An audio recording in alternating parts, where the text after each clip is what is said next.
finally made it across the country to Colorado. Here to check out some of that leaf turning and that fall colors, and came over the pass, and let's just say it is difficult when you're at elevation trying to breathe. It's like sucking through a straw. And luckily that straw was inserted into about 10 of these. So let's just say I made it. And I'm buzzing on just energy. But what we all really want to know, and why you clicked on this video, is this guy right here. Yeah, we're gonna figure out all these different settings. Even as I was cutting across this country and trying to get over here before these leaves went crazy on me, is testing out a lot of these settings, the do's and don'ts, and trying to figure out what all these buttons do and why they do those things and how they do those things. It has been a challenge, to say the least. Let's first pick up your camera and dive into these settings. And what I'm gonna be going over is the video, and I'm gonna go over the photo. But let's first check out the photo. So click over and then go into your main menu. Okay, that first menu that you see on there, you have that image quality and the size, and what you wanna click on is the image type and size, and set that to RAW. Now that's what I like shooting. You can choose to shoot whichever you want in here, and you can see that there's like a dash, and then you have a RAW, and then you have a C-RAW. Now, C-RAW is more of a compressed image than it is the actual full RAW image. Now, when you're going in to change the amount of images that you're gonna shoot, and let's say you're gonna shoot at 20 frames a second or 30 frames a second, you're gonna wanna change to that C-RAW because it is a slightly smaller image style, a little bit less data. It's not a lot less, it's a little bit less data. You don't want to fill up your buffer. So when you're pressing that button and you're just cranking it, you want to make sure that you're capturing all those images without the buffer holding you back. Otherwise, you're not going to get as many images as you thought, especially if you have that pre-continuous shooting mode on, because you're capturing before and you're capturing during you're holding it. So the idea is you don't want to hold down that shutter button when you're shooting for more than a couple seconds, and usually like 2 seconds is enough. And so it's almost like micro pressing. You're pressing, and then pressing, and so you're just making sure that you're getting those images, but also you're not filling up that buffer. Moving over to the next menu, you can see your exposure compensation. You can see all those different things. So if you cycle down to metering mode, click on that. I like to put mine on spot metering. You can see partial metering. You can see the evaluation metering, and then you can see the center weighted average. I just leave it on spot metering. That's what I like. So if you flip over to the third page there, and you can see the picture style. And right now the picture style is set to auto. All those different picture styles are in relation to a JPEG file. So if you clicked on the RAW, you select one of those, it's actually affecting a JPEG file. It has nothing to do with that RAW file. If you're choosing a JPEG and you want to shoot a JPEG, go ahead and you can play with those picture style settings. But if you've chosen RAW, don't worry about that picture style setting. Next up, you got the color space. I set it to sRGB. If you set it to Adobe RGB, that's more for if you're gonna print your images. If you're not gonna print, leave it on the sRGB. That's all I've changed on that settings page. Now flipping over to the next one, you have your white balance. You have all those different settings. Now you can set that on the fly, obviously, when you're inside your main camera, or you can set it right here for whichever one you like to default to first. And you can see also you can set your lens aberration correction, your long exposure noise control. With all those noise reductions, I also make sure that I just leave those all off. I'm not trying to do in-camera noise reduction because I have programs I use outside in post to make sure that I'm reducing the noise using those programs versus trying to do it inside of the camera. Moving on to the next page, you have multiple exposure bracketing and you have focus bracketing. Now these are cool, especially if you're out there in certain situations where you're gonna need that different kind of layering and you're gonna put those images together in post. You can turn those on and that'll help you get that exposure bracketing or your focus bracketing. Now on that sixth menu, you're looking at the drive mode. So when you click inside that drive mode, you can see the different ones. You can see high speed continuous, you can see the high speed, you can see your single shooting, and this is where you can actually set, if you select high speed continuous and you scroll down one notch and you can see pre-continuous shooting. This is where you can enable that. And if you enable that, this is where you're going to get that half second of shooting when you're depressing the shutter button by half, and it'll basically preload all those images that you're currently shooting. You can change that in a different menu, which I'll show you later. It's in the orange menu. And you can change whether or not you want 20 frames per second, or you can change it to 30 frames per second. And again, this is if you want that kind of ability to have it pre-shoot in case you're in those action sports, you're in the wildlife photography, and you're like, oh, I didn't press it fast enough. Those images you'll get in the half second before you've actually fully depressed that shutter button. You've got your interval timer on there as well. You can enable and disable that. If you enable it, you can turning off the camera will end the interval timer.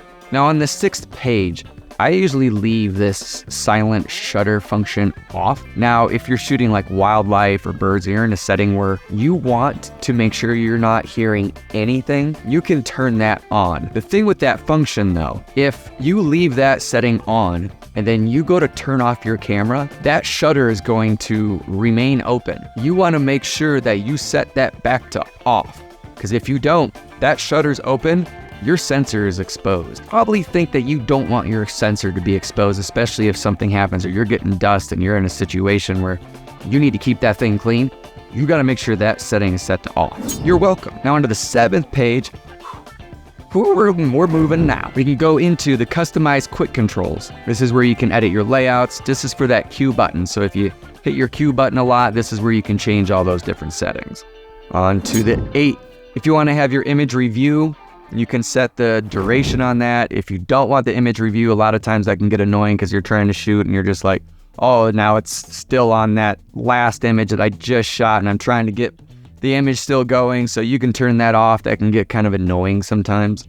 Blackout free display is on. I leave that as on as a default because I don't want that blackout to happen. Now on this last menu, this is where you can get into a lot of different functions that you're using inside of the viewfinder and on the back of your LCD screen. You got your shooting info display. You can display what it is that you want on the back of your LCD or inside of your viewfinder. And this is where I will turn off. I'll turn off 1, 4, 5, and 6. And again, I don't use those different types of display settings. I just leave it on 2 and 3. And it's just so I can turn off the histogram. I set that histogram also to small instead of large. And if you scroll down one more, you can see viewfinder info toggle settings.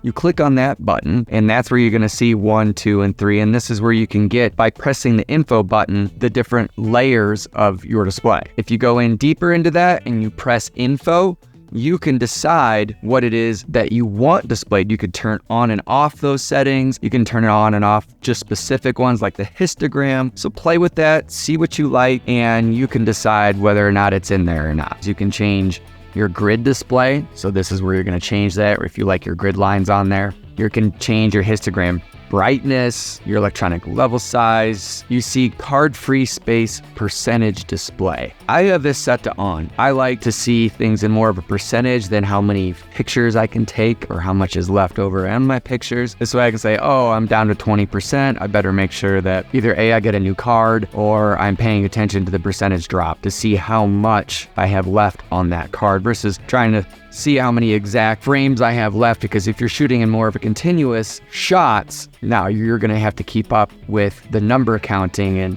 I'll show you those in a different menu setting. Lens info display, you can see in manual focus mode, it'll tell you the focus length display, which is a really cool function now that you can actually have inside this camera, is the millimeter length will actually show up on your LCD screen.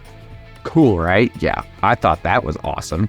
Now on that last one, you see auto power off temperature.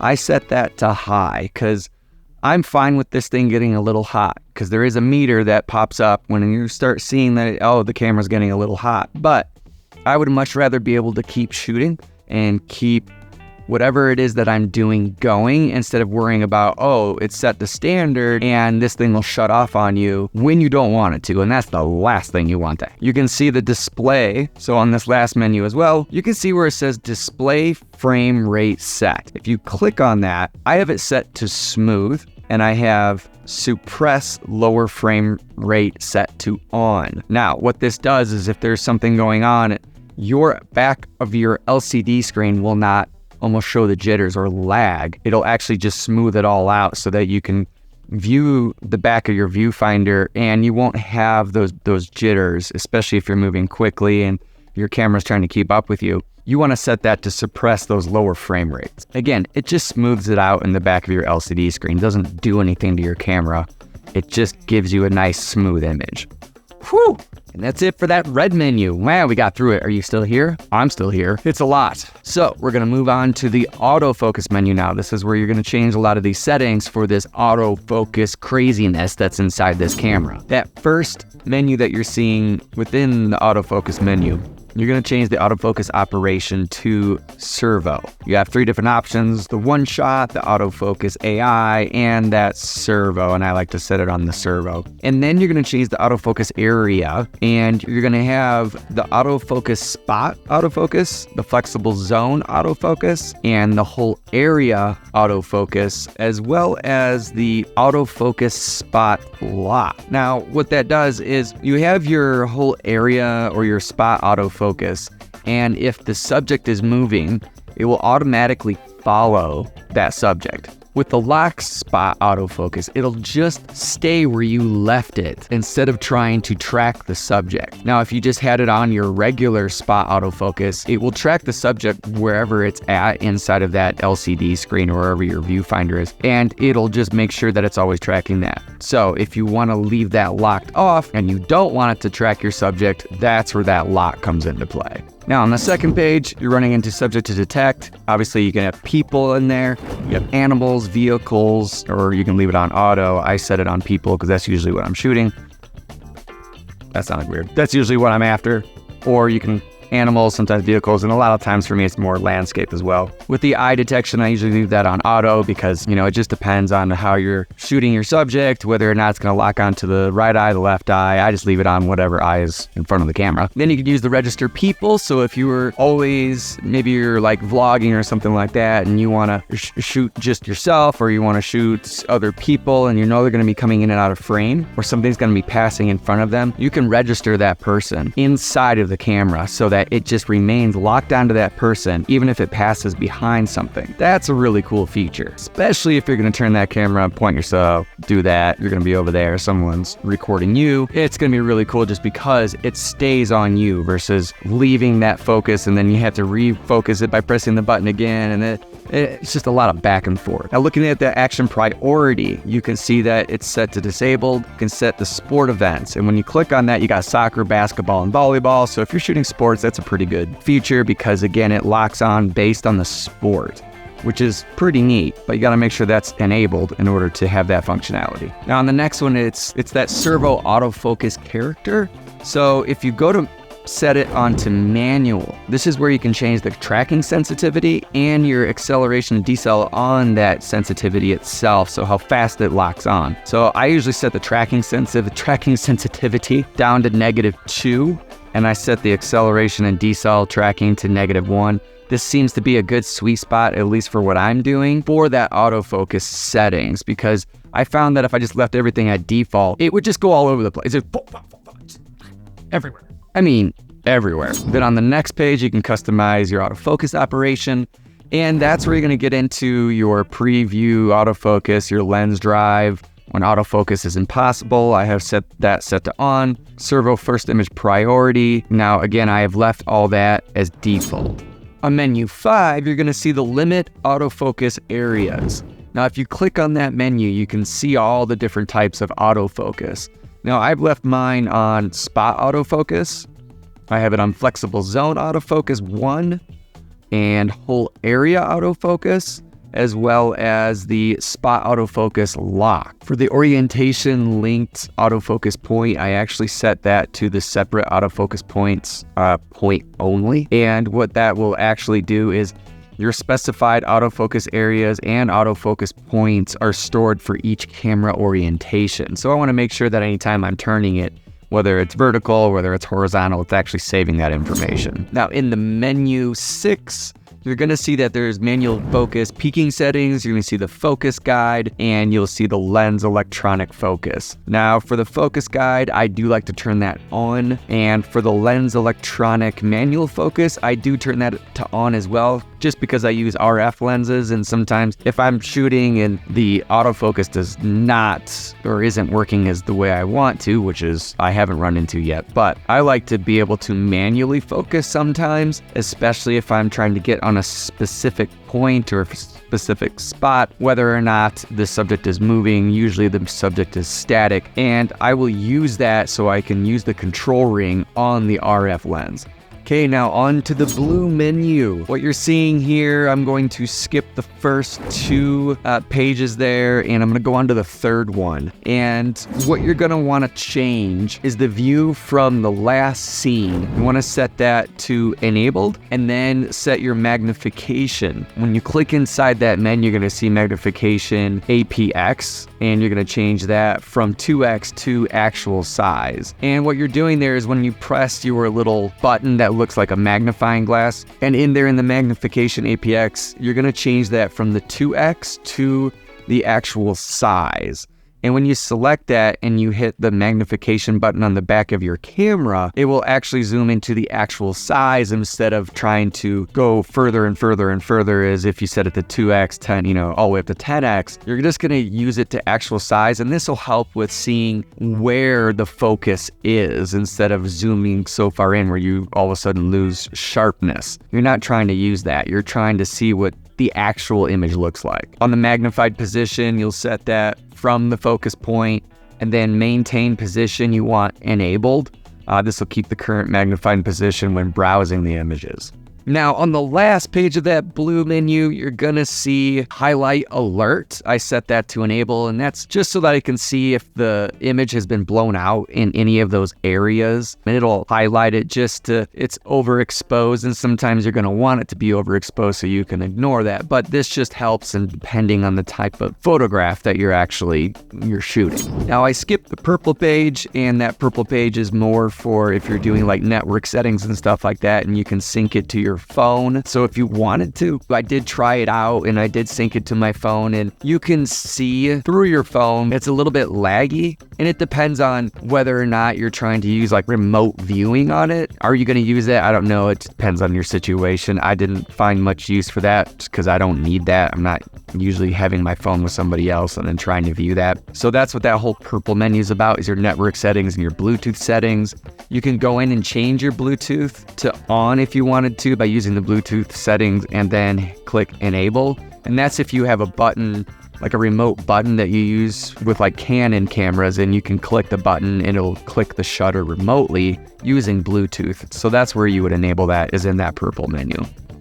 Now moving on to the yellow menu, and this is one of your most important menus, and this is the settings for your camera. Now in that first page, you're gonna see your record options. This is where you're gonna hit the record options and hit auto switch card. And you're gonna do that for both your camera and your video camera there. And what that'll do is it'll use your CSF express card, and then when that fills up, it'll revert down to your SD card. So that's where you can set those. And if you don't want it that way, you can set your video over to your CSF express card, and then shoot your actual images over to your SD card. This is also where you can format your card. So you want to make sure that when you insert those cards for your first time, make sure you hit the format card button. On the second page, this is where you're going to see your date and time. You can set your date and time, your language. Your frequency for here in the US is NTSC, and that'll give you all the options that you need for your 24, 60, 120 frames a second. If you want to go to your beep and you want to enable that sound, make sure you hit beep enable, and that'll open up the volume menu just below that. And then you can click on volume, and that's where you're going to adjust your shutter volume, your focused beep, your self timer, your touch sounds. You can make the sounds quieter or louder in that menu. So make sure you change that if you do enable the beep. Now on your third menu, this is where you're going to set your viewfinder brightness. This is what I changed in there. Click on that. You want to make sure that it's on auto.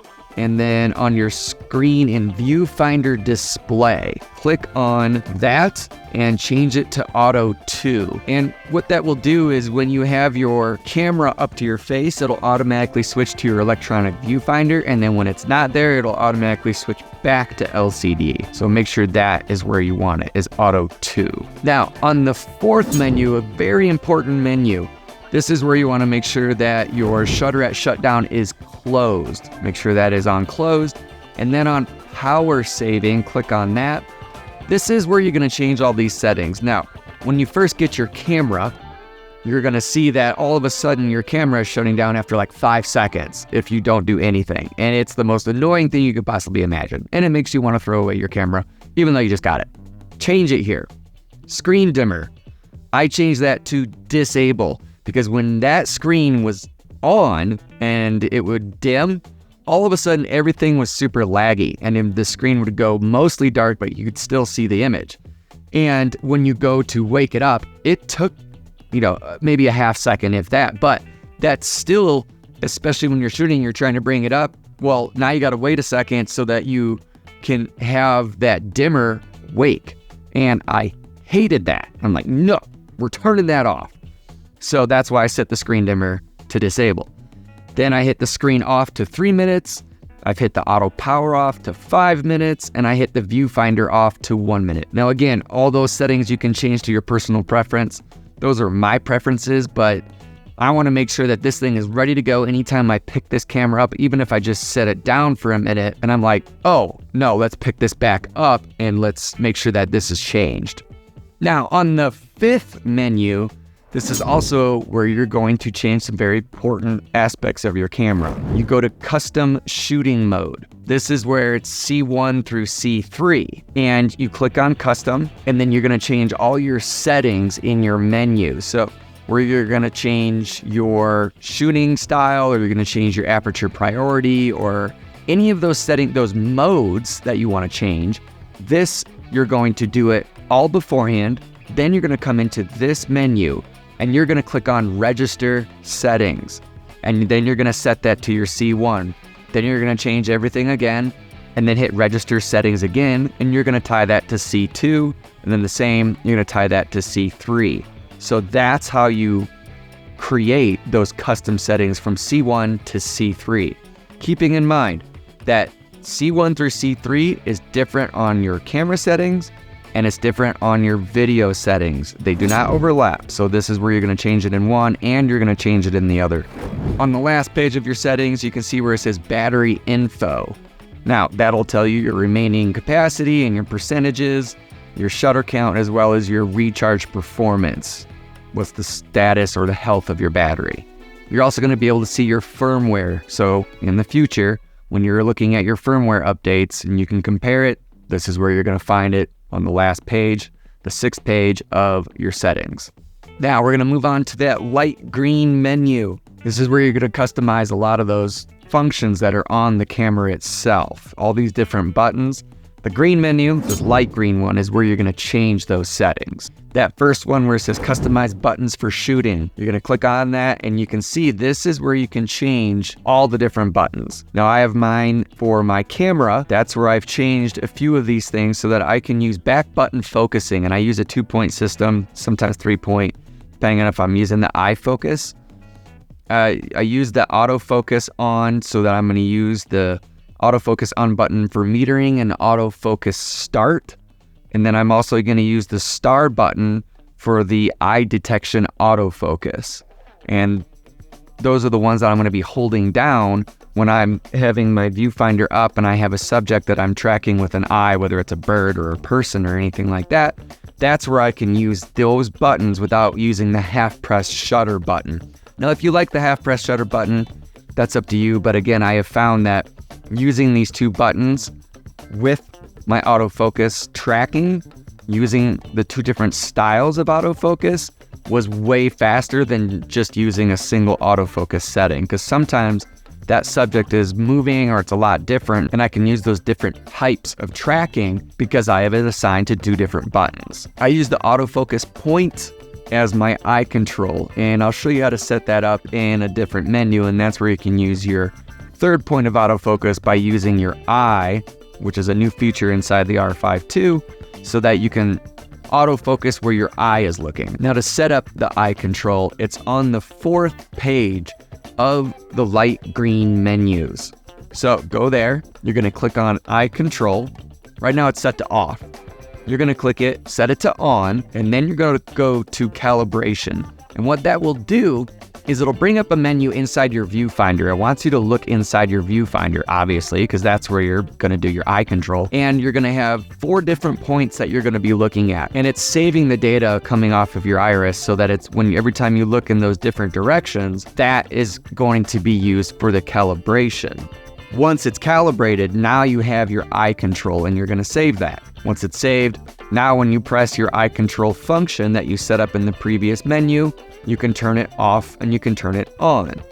And when it's on, it has a circle on the screen itself. And wherever you were looking, that's where that circle goes. And you're gonna see it's a little jittery. Well, if your eye is kind of going all over the place, that circle is gonna be moving all over the place. So if you're trying to track a subject and you're looking at it in your electronic viewfinder, that circle will be on that subject. And as long as your eye is on it and you're focused on it, you're gonna be pressing those autofocus buttons to make sure that anywhere your eye is focusing, so is your lens.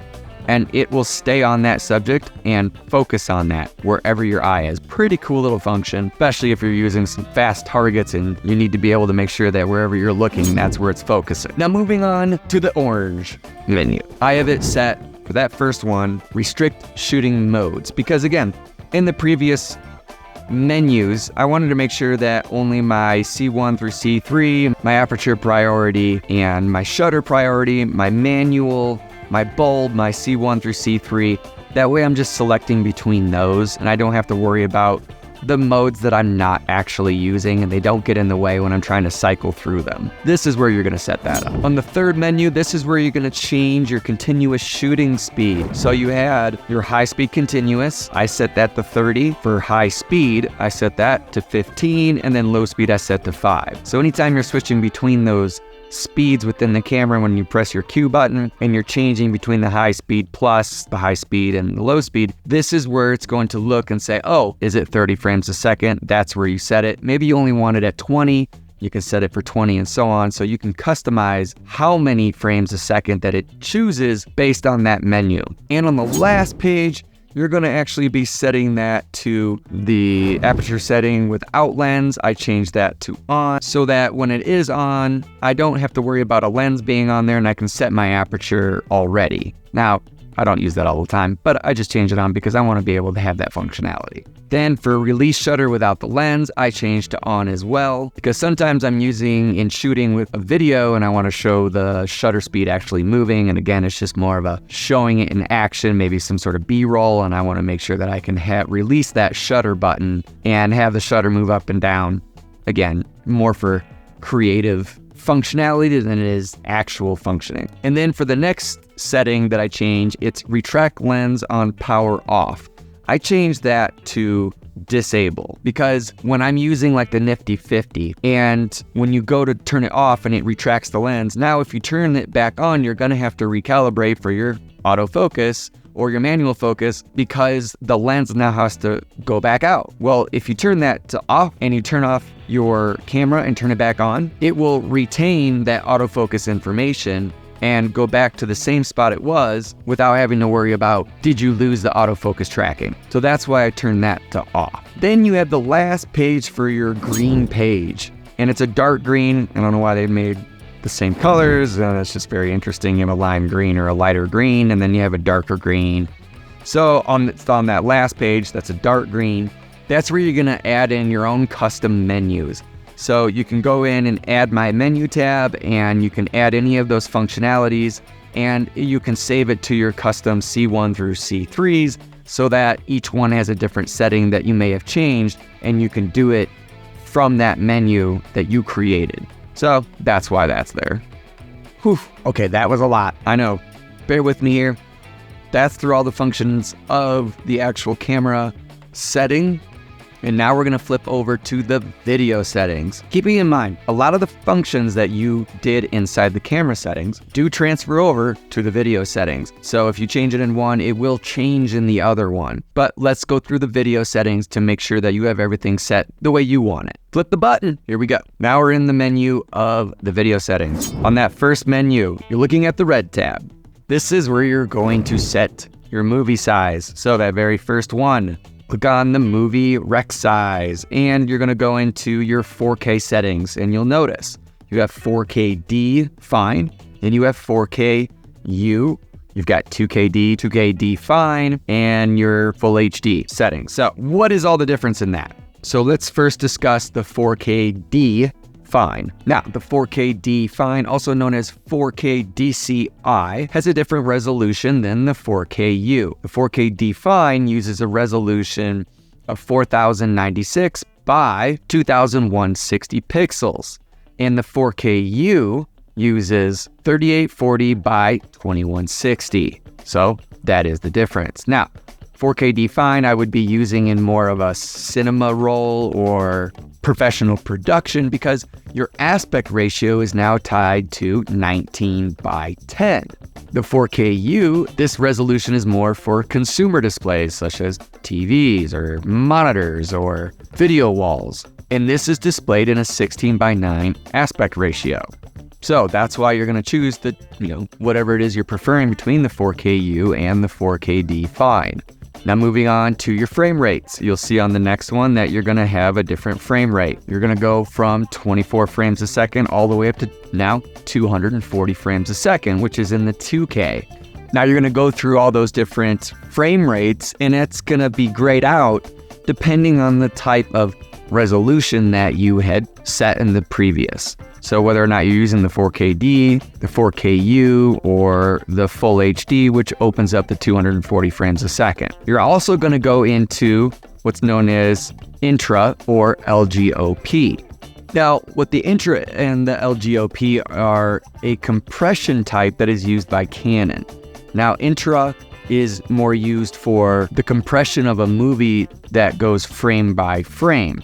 And the LGOP is more long grouping of photos that uses multiple images to group together as the compression. Intra-compression has a better flexibility to it when editing, while the LGOP is more used for efficiency. So my settings, when I'm actually using the 4KD fine, I will use intra just by itself as standalone. LGOP I'm not going to use. Now, moving down from that, you're actually going to see your high frame rate. This is where you're going to click on enable if you want your 4K 120 or you want your 240 frames a second. Then you're going to move on to your main recording format.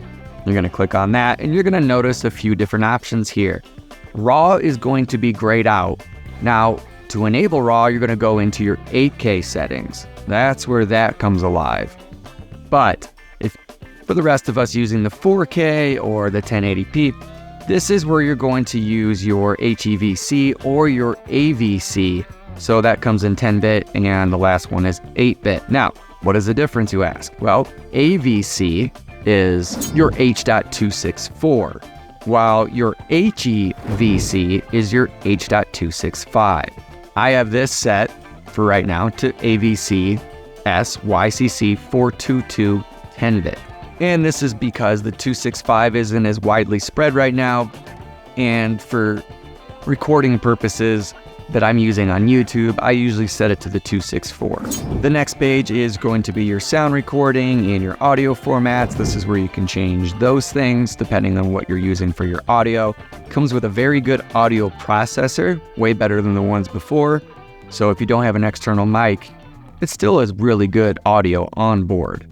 Now, moving on to the fourth page of your color, your tone, and your dynamic range. This is where you're going to select your log. So go to custom picture, make sure your CP function is set to on. And like me, if you're going to be using that coveted C-Log 2 now, this is where you're going to select it. Select the CP file. Now you're going to see your Canon 709, Canon Log 2, and Canon Log 3, and you can select Canon Log 2. When you go back, now you're going to see all the other things are grayed out, including that picture style, the clarity, all the other formats that are more based on a non-log format.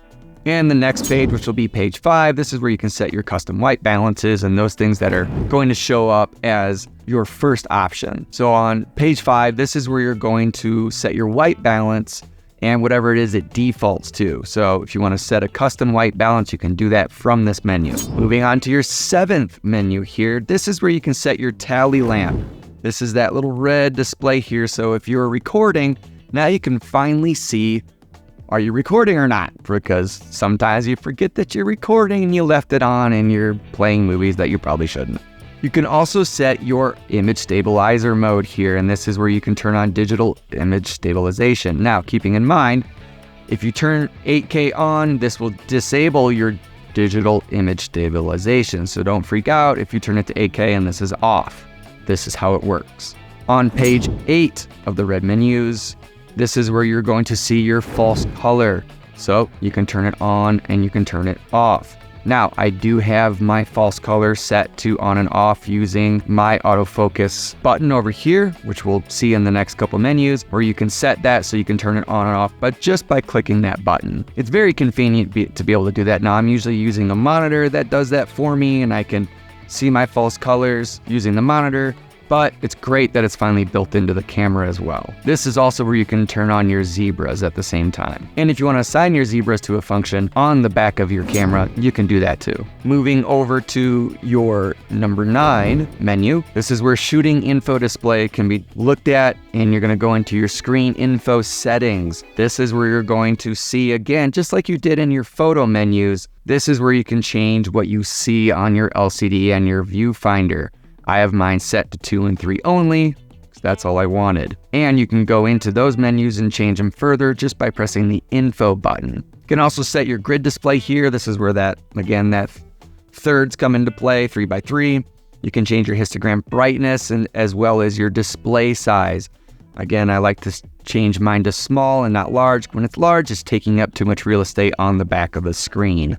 And at the very bottom of that menu, you can go into lens info display, and that's where you're going to have your focus distance, and this is where you can set it up so that you can see what millimeter you're shooting in on your lens. Just a quick and easy way to tell. Now, onto the last menu there, you're looking at that auto power off temperature, and again, you want to set this to high because you don't want this thing shutting down when you're in the middle of filming or when you're in the middle of shooting something and you're trying to make sure you get the maximum amount of battery life. Again, this is more of along the lines of making sure that you don't have to power down and power up and power down and power up. You're going to set the standby resolution to off. I like this off because I want to make sure I'm seeing everything in the highest resolution on the back of my monitor, on my screen, or anything else that I have plugged into it to make sure that it's at the highest that I can possibly see in quality so that it's not downscaling, and I like to be able to see the details. Now, onto the pink menu. We got the movie servo mode. We got it to enabled. Now, you can also do subject detect autofocus. You can do the detect priority. That's what I have it set to. And you can have the movie servo autofocus set to enable. The autofocus area, I have that set to the whole area autofocus because again, when I'm shooting the video and I'm focusing on the whole area, it has the eye detect already. So it'll focus in. If the subject is set to people, it'll see the eye and that's what it'll focus on. Just as you see in the second menu, you have subject to detect set to people. That's what I have it set to. You can set it to whatever you want. You have the eye detection set to auto, and then you can use your register priority. Now, switching tracked targets at the very bottom there, I have it set to standard, which is the 1. You can do locked on if you just know that you're going to be on that specific person and that's all you want to focus on. You can switch that over to locked on, or if you're going to be specific on a bird or an animal or something, or maybe even a car, you can set it to locked on. Or you can set it to the number 2 and be more responsive, where it's just switching between the different subjects that are going on, and that way you're not losing any sort of subject tracking, and it's just automatically being responsive to whatever's crossing your lens path. But for me, I leave it at 1. On the third menu, I like to set my movie servo speed to -3 and my movie servo autofocusing tracking sensor to -1. Now again, this is Now again, this is because the autofocus is so jittery and so like it just boom, boom, boom, shoot, shoot, shoot, goes right in there, and it's just constantly focusing and looking for something. And that's why if I turn it down just a little bit, I've noticed that, okay, it's not as quick to respond. And that way it just stays on my target where I want it, how I want it, when I want it, just by adjusting it just a little bit. And on the fourth menu, I set my lens drive when autofocus impossible to on, again, so I can use my lens, because I am using an RF lens, to allow that to autofocus since it does have an autofocus function. And on the fifth menu, you can go into your manual focus peaking settings. I have that off. My focus guide, I have off. And my lens electronic manual focus, I do have that set to on because again, if I want to focus manually, I can just change that on the fly on my RF lens here and really focus in if I want to change that focus setting. So again, it's like that autofocus has its own NOS. I mean, this energy drink right there, yes. It's like it's had its own and it just all over the place. Moving on to the next pages, you have the blue. Again, you can change those different settings within your blue page depending on what you want your different settings for your images, what you want for your resizing, your cropping, your slideshow, your magnification. Again, I'm gonna change that magnification on the number 3 page of blue, and I'm gonna change that to actual size. And then I'm also gonna change my view from last seen to enabled. Again, that's just to keep the same settings and make sure that it's the same across my video and my photos. Moving on to the next one, I skip the purple. Again, the same settings as I use in my photos. You can change all those, or you can make them the same as your photo section. You can refer back in the yellow to what you did in your photo section, but again, you can change your auto switch card, those transfer settings. Those settings did transfer from the photo over to the video, so you don't really have to change much here if you don't want to. You can change your file name for your stills and your movies. I like to change my stills over to R52_, just because I'm using multiple cameras now. So I want to make sure I know what I shot it with versus just guessing like, oh, what did I use for this image? That's how you can tell. And then that is on the first page of the yellow under file name. Change the stills. You can also change the name of your movies. And again, that's the precursor to the actual file name. Going all the way to the menu 5, this is again where you change the custom shooting mode. And I like to set my shooting modes so that it is 4K fine D, 24 frames a second, and I set that to my C1. On my C2, I set it to my 8K RAW in case I want to shoot in 8K. And on my settings 3, I will change it to 4K 120. Those are my favorite settings for right now. That's how I want to change it when I'm out in the field and I just want to flip it. Again, being a hybrid shooter, I want to make sure that I got everything exactly where I want it for any given scenario. Then you're onto the green page. And you can set that up again for your custom buttons for shooting on that first page of the light green page. So if you click on that and then you go down and you can see your little video icon over there. And I like to change the autofocus point button. Again, I set that to the false color. So I can just press false color, turns it on, press it again, turns it off. Super fast, super easy. I highly recommend it. I also like to change, for the video side of things, shutter button function for movies. For half press, I change it to metering only. And then for fully pressed, it's to start or stop my movie recording. Sometimes I have that little dinky red button, just like, how do I, when I can just hit the big black one, my big old finger, I can just smash it, hit it again, it's fine. But that little red button has been just kind of awkward. So I like to use my shutter button to record my movies with. My hand's cramping just from holding this camera forever. Another thing I like to do is to set this depth of field button right here. It's just under the lens. So when I press that, my LCD gets brighter. Now when I'm in like direct sunlight or something like that, this helps a lot just by pressing that, and it brightens up that screen, especially if that sun is just behind me and I'm getting that glare. Well, now I can see it a lot better just by hitting that button. Now, keep in mind with the R5 Mark II, there have been reports of the camera settings resetting themselves. Yeah, this is a thing. So your C1 through C3, make sure you're checking those periodically. Mine has not done that yet. I don't know what I've done differently than other people, but it has remained the same and it has saved those profiles.